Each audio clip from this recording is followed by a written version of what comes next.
다 같이 기도 들으시며 새벽 기도를 시작하겠습니다. 하나님 감사합니다.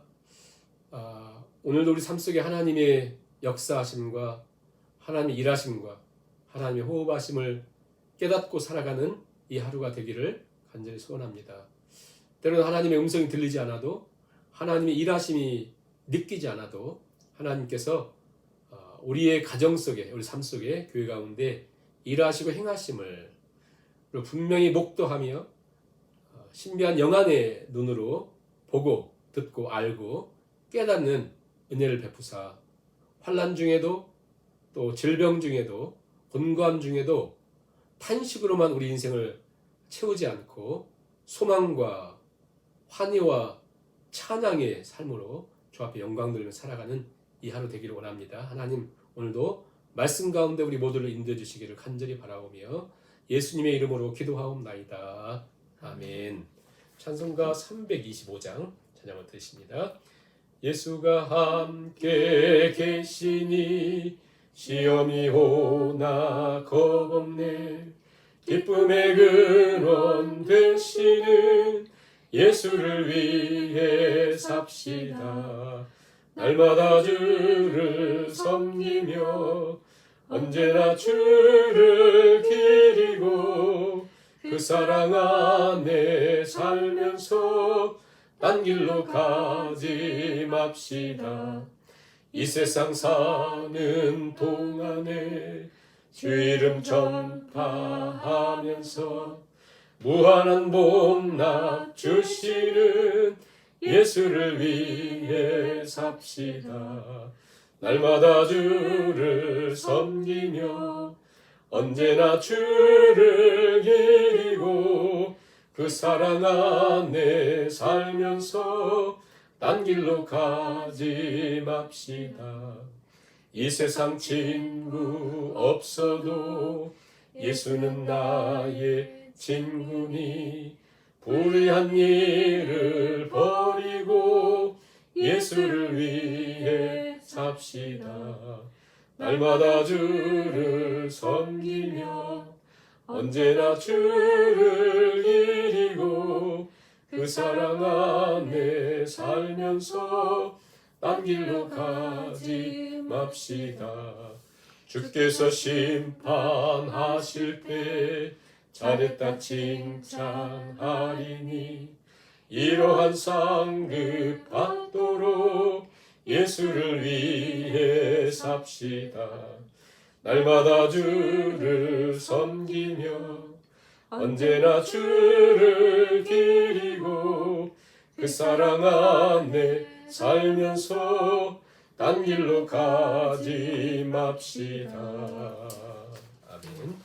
하나님 말씀 에스더서 에스더 1장 1절에서 4절까지 말씀을 같이 봉독하시겠습니다. 이 일은 아하수에로 왕 때에 있었던 일이니 아하수에로는 인도로부터 구스까지 127지방을 다스리는 왕이라. 당시에 아하수에로 왕이 수산국에서 즉위하고 왕위에 있은 지 제3년에 그의 모든 지방관과 신하들을 위하여 잔치를 베푸니 아사와 메디의 장수와 각 지방의 귀족과 지방관들이 다 왕 앞에 있는지라. 왕이 여러 날 곧 180일 동안 그의 영화로운 나라의 부함과 위엄의 혁혁함을 나타내니라. 아멘.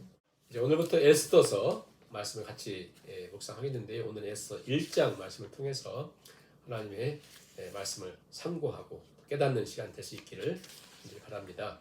이제 첫 시간이고 또 우리가 구약 성경은 그렇게 이제 익숙하지 않은 말씀들이 많으니까 첫 시간이니까 그 배경 설명 또 그 서론적인 말씀을 좀 드리겠습니다. 에스더서는 한 여인의 헌신, 순종 통해서 하나님 어떻게 하나님 역사를 이끌으시는지를 기록하고 있는데요. 룻과 에스더 여러분 한번 알고 있는 것들을 한번 다 동원해가지고 한번 비교를 해보세요. 룻과 에스더서, 룻기가 있고 에스더서가 있잖아요. 룻도 고향을 떠나서 낯선 땅에서 이민의 삶을 살던 삶이었고, 에스더는 조국을 등지고 포로로 끌려가서 저 바벨론, 지금은 메데파사의 땅에서 살고 있는 그 포로의 후손이거든요. 그러니까 룻은 자기 고향인 모압을 떠나서 저 유대 땅 베들레헴 시골 그곳에서 활동했던 것을 기록하고, 에스더는 유다를 떠나서 포로로 끌려가서 메데파사에서 활동했던 내용을 기록하고 있다. 다 실향민들이죠. 실향민, 이민자들이고, 그리고 에스더서는 주로 이제 그 당시는 이제 유다 땅에서 있었던 일들을 기록하고 있는데, 저 메데파사, 지금 페르시아, 이란, 지금 이란 그 메데파사에서의 일을 기록하고 있다. 이렇게 기록하면 되겠고요. 룻기는 우여곡절을 겪으면서 룻이라고 한 이방 여인이 유대 땅에 와서 이스라엘화 되는 거잖아요. 그런가 하면 에스더서는 저 이방 땅에서 그것도 지금 이 배경이 언제냐면요. 메데파사가 바벨론을 정복하고 고레스 왕이 야 너희들 네 고향으로 가, 네 조국으로 가서 너희들 신에게 제사해 보냈지 않습니까? 1차 기한으로 거의 49,897 이게 돌아오지 않습니까? 그때 남아있는 사람들, 그러니까 1차 오고 2차 사이가 그 에스라서에 보면 6장과 7장, 그렇죠? 6장과 7장 사이에 그 7장에 에스라가 오잖아요. 1차 보내고 한 50년 정도 지난 후에 저 메데파사에서 있었던 일이거든요. 어떻게 보면 돌아가지 않는 사람들의 마음속에는 찜찜함도 있잖아요. 돌아가야 되는데, 가서 성전 지어야 되는데, 응? 우리는 못 가네. 자기들 막 일 때문에 뭐 많은 이유가 있을 거 아니에요. 그래서 못 가잖아요. 물론 그 당시 이제 학자들이 가면 한 200만 명 있었는 것 같아요. 거기에. 근데 온 사람들은 한 5만 명 왔거든요. 2차, 3차 다 합쳐 한 10만 명 오거든요. 안 온 사람들은 굉장히 그들이 막 철저하게 율법, 토라 막 그러니까 했던 사람들인데 못 가는 어떤 마음도 있을 거 아니에요. 그 가운데 있었던 일이에요. 그 속에서 있었던. 에스더서에는 한 번도 하나님이란 말이 없습니다. 그리고 마치 출애굽에서 하나님 막 역사하신 것처럼 겉에 보이는 하나님 역사 하나도 없어요. 하나도 없어요. 그래서 이제 저 이상한 신학자들은 뭐 종교에 들어가야 되나 뭐 이랬는데 유대인들은 한 번도 의심한 적이 없어요. 왜? 그 보이지 않는 것을 역사하신 하나님. 지금도 하나님이 우리 손에 막 잡히고 들리고 눈에 보이고 하지 않잖아요. 그러니까 동일하게 역사하는 하나님. 그래서 우리에게 어떻게 보면 가장 소중한 말씀 중에 하나가 에스더서일 수 있어요. 하나님의 이름도 없고 하나님이 막 등장해서 역사하시는 것도 없고 무슨 뭐 출애굽시키고 요단강 건너고 홍해 건너고 이런 것이 없거든요. 그러나 그 속에 역사하시는 하나님의 놀라우신 손길을 우리가 보게 됩니다. 에스더라고 하는 이름, 원래 그의 본명은 2장에 있는 말씀이죠. 하다사예요. 하다사. 에스더의 본명은 하다사예요. 하다사라고 하는 이름의 뜻은 저 이스라엘의 그 들판에 흔히 볼 수 있는 흰색 꽃, 화석류 그 나무, 그게 하다사인데 그 하다사 그 흰색 꽃이라 이런 거고요. 그런데 이제 언제 이제 그 왕후 되면서 에스더라고 이제 본격적으로 활동을 하는데, 에스더라고 하는 뜻은 별, 스타, 별이 된 별, 그 페르시아 이름입니다. 에스더, 별, 그러니까 별처럼 하나님 역사에 등장하는 그 에스더. 원래 에스더의 본명은 뭐예요? 하다사, 저 흰 꽃, 팔레스타인 땅에 있는 흰 꽃.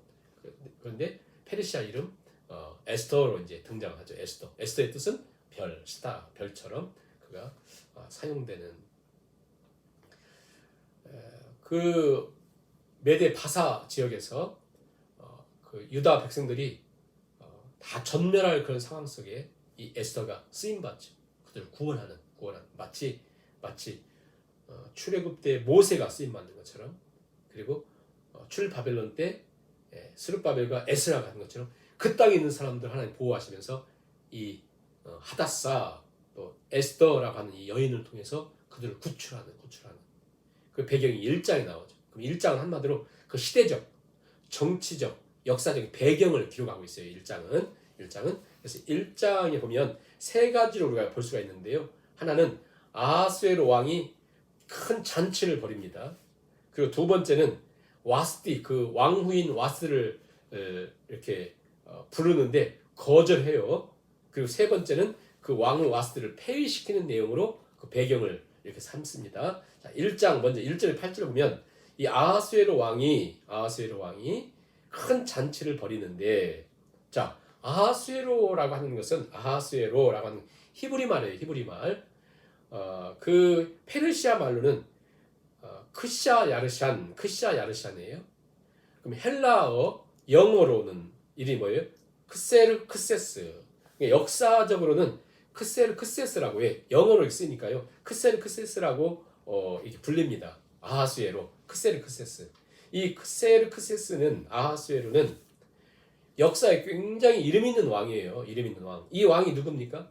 엄청난 영토를 가지고 세계를 정복하려고 저 그리스 전쟁을 일으키는 왕이에요. 그리스. 그래서 그 스파르타 군인들 300명과 싸우는 페르시아 군, 스파르타 군 있죠. 300명 싸워가지고 대패예요. 200만 명 데려가지고 대패예요. 그 왕이 바로 아하수에로.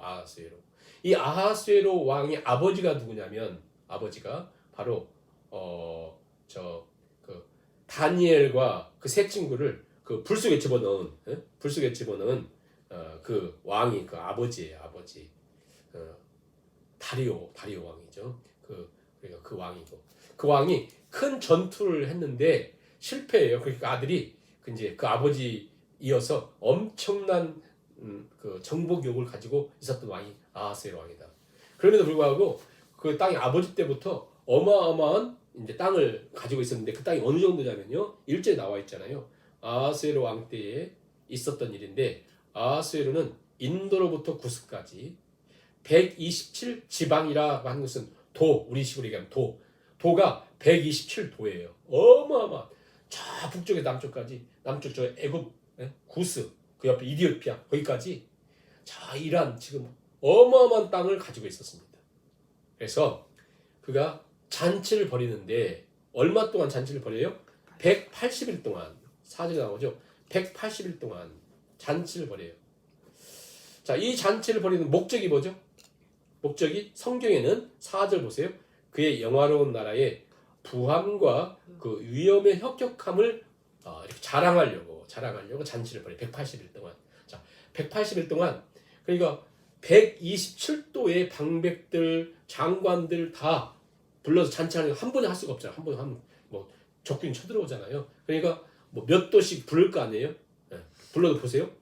127도나 되니까 한도 그 장관들, 방백들 불러도 하루씩에도 이게 130일 걸리잖아요. 그러니까 이게 어마어마한 거죠. 그 수산 성에서 막 수도에서 왕궁에서 막 잔치를 어마어마하게 계속해서 그게요 하면서도 마음껏 원 없이 먹게 하고 그 대신 네가 마시고 싶지 않으면 못 마시게 하는 왕이 마셔 하면 마시는 게 아니라 그냥 마음껏 하게 하거든요. 그리고 나머지 7일 동안은 그 성에 있는 사람들, 그 도시, 그 수도에 사는 사람들을 초대해 가지고 7일 동안 잔치를 하고 있었어요. 자, 있었는데 근데 실은 이 역사적으로 세계사 다 알고 있으니까 역사적으로 이 왕이 왜 이렇게 큰 잔치를 했는가? 그 이유는 이제 전쟁을 앞두고 스파르타와 그리스 군사들과 그 전쟁을 앞두고 실은 출정식이에요. 출정식. 군인들도 위로해주고 또 그 자랑도 하고 세계 정복욕을 갖고 그렇게 했던 거거든요. 이렇게 다 해가지고 하면서 이제 180 하고 그다음 또 7일 이제 수산성 사람들에게 7일 하고 이제 문제가 뭐냐면 이제 역사적인 마지막에 문제가 제 7일에 10절 보세요. 10절 7일에 왕이 흥이 일어났어요. 술도 취하고 그래가지고는 또 얼큰하고 이제 굉장히 기분도 들고 좋고 그렇게 해가지고는 아까 4절에 있는 것처럼 그 나라의 부함과 위엄의 혁혁함을 나타내는 게 이 왕이 이 아하수에로 왕은 굉장히 이렇게 드러내고 뻐기는 걸 좋아했던 것 같아요. 드러내면서 이제 기분이 좋아지고 하자 이제 마지막 날이 되었어요. 그러자 넷이 7명, 넷이 왕을 자성의 7명 이름 나오지 무만 바스다 이런 사람들 7사람을 보내가지고 왕 와스디를 불러서 오라고 했어요. 왜 데려왔어요? 오라고 했습니까? 11절 끝에 보니까 왕후의 용모가 보기 좋았다. 그게 왕후가 굉장히 예뻤던 것 같아요. 근데 이제 왕후를 지금도 이제 이란이나 그런 데 가면 이렇게 가리고 있잖아요, 여자들은요. 그래서 사람들이 못 보는데 하물며 왕후의 얼굴을 본 사람이 없어요. 그래서 이제 드디어 이 왕이 사람들에게 보여주려고 다 오라고 그랬습니다. 그런데 왕후가 12절 한번 읽어볼까요? 그러나 왕후 와스디는 4시가 지나면 왕명을 따르기를 싫어하니 왕이 진노하여 마음속에 불붙는 듯 했다. 어찌된 일인지 왕후 와스디가 거절해요. 왕이 요구했던 것을. 이게 절대 쉽지 않잖아요. 그래서 많은 학자들이 그 이유를 얘기를 했습니다. 먼저 세속적인 그 당시 역사를 썼던 요세푸스는 뭐라 그랬냐면 낯선 사람에게는 아내의 얼굴을 보이지 않는 바사의 관습 때문에 이 왕 와스티가 현명했기 때문에 난 못 가요 그렇게 했다는 거예요. 이게 요세푸스가 기록한 게 역사가.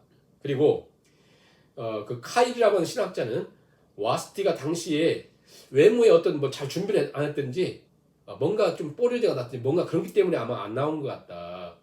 그랬거든요.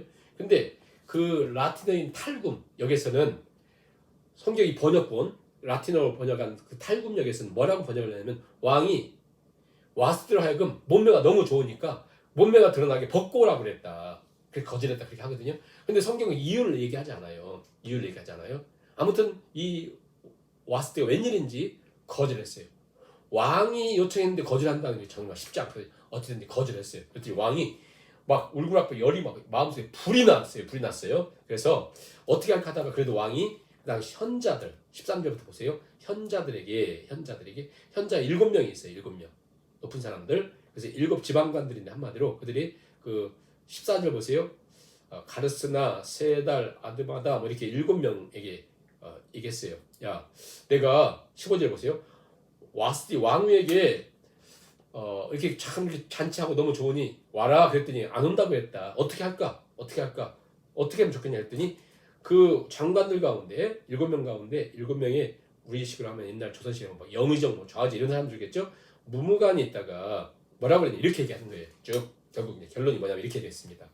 왕이요 지금 이렇게 막 기분 좋고 이렇게 잔치하고 있는데 왕후를 오라고 했는데 안 와서 왕이 괜찮아 하면 지금 이것은 뭐냐면 왕의 명령에 왕후가 거부했다는 것은 모든 백성들이 알고 있습니다. 잔치할 때 다 알고 있습니다. 그것은 한마디로 만일 왕이 이것을 그냥 허락을 하면 무무가 이런 거예요. 나의 아내도 여기 장관들도 아내도 모든 백성들의 아내들이 우리도 거부하면 되겠네. 우리도 남편들이 얘기할 때 너 하면 되겠네. 그래서 이것은 왕에게만 한 것이 아니라 모든 사람들에게 거부한 것도 같고 우리 모든 여인들에게 너희들도 남편들이 얘기할 때 그냥 너 그래 한 것과 똑같습니다. 이번 본때를 보여주지 않으면 나라의 기강이 잡히지 않습니다. 그러면서 왕후를 폐위시키십시오 그런 거예요. 이거 엄청난 거죠. 어떻게 폐위시키라고 할까요? 그렇게 얘기한 거예요. 네. 그러면서 우리 19절 같이 한번 읽어볼까요? 왕이 만일 좋게 여기실진데 와스디가 다시는 왕 앞에 오지 못하게 하는 조서를 내리되 파사와 메디의 법률에 기록하여 변개함이 없게 하고 왕후의 자리를 그보다 나은 사람에게 주소서. 이거 아예 법률에 기록하고 아예 법령을 딱 써가지고 싹 보내면서 왕후 이것 때문에 거절해서 폐위시킨다. 그리고 다른 사람 대체한다. 이렇게 해야 기강이 잡히고 다른 사람들도 이렇게 한다. 응? 그래서 20절 보세요. 왕의 조서가 이 광대한 전국에 반포되면 귀천을 막론하고 모든 여인들이 남편을 존경할 것입니다. 그랬더니 왕이 이렇게 듣고 있다가 또 다른 장관들도 있다가 뭐 자기들을 뭐 높인다고 하니까 어떻겠어요? 그 말을 옳게 여긴지라 왕이 무무간의 말대로 행하여 각 지방 각 백성의 문자와 언어로 모든 지방에 조서를 내려 이르기를 남편이 자기 집을 주관하게 하고 자기 민족의 언어로 말하게 하라 하였더라. 네. 있을 수 없는 엄청난 일이 생겼습니다. 잔치하고 기쁘고 즐겁던 그곳에 왕후가 폐위돼요. 폐위돼요. 네. 어떻게 보면 우리가 이 장면만 보면 그 어떤 세상 권력의 뭐랄까요? 냉혹함, 굉장히 무서운 것을 보죠. 이게 모든 권력이에요. 자, 왕이 한 번 말 안 듣다 왕후를 제거하는, 신하들도 그것을 얘기하고 요청하고 왕도 그렇게 하는 그 세상의 권력. 우리가 보면요, 뭐 아무것도 없을 땐 별거 없는데 엄청난 재력을 가진 사람들, 권력을 가진 사람들 보세요. 무슨 뭐 재벌가, 형제 난 한두 번 듣는 게 아니잖아요. 늘 매스컴에 장식되는 거. 예를 들어서 L사, 뭐 형제의 난, 동생이 형을 막 고소하고, 뭐 때문에? 돈 때문에. 그리고 여동생이 형 오빠를 막 어떻게 하고, 뭐 때문에? 돈 때문에. 굉장히 무섭잖아요. 그런 것처럼 권력이, 세상 권력이 얼마나 무서운 것인가를 봅니다. 근데 중요한 것은 뭐냐면, 우리가 이게 세상 역사 속에 일어났는데, 이게 결국 에스더서의 문 열리는 것이고 서론이라는 거예요. 시작이라는 거예요. 세상 그 역사 속에 하나님께서 어떤 관여를 하셔요. 이 일이 없었으면 에스더라는 사람은 어떻게 뭐 존재할 수도 없고 성경에 등장도 불가능해요. 근데 이 일로 인해서 에스더가 이제 등장하잖아요. 네.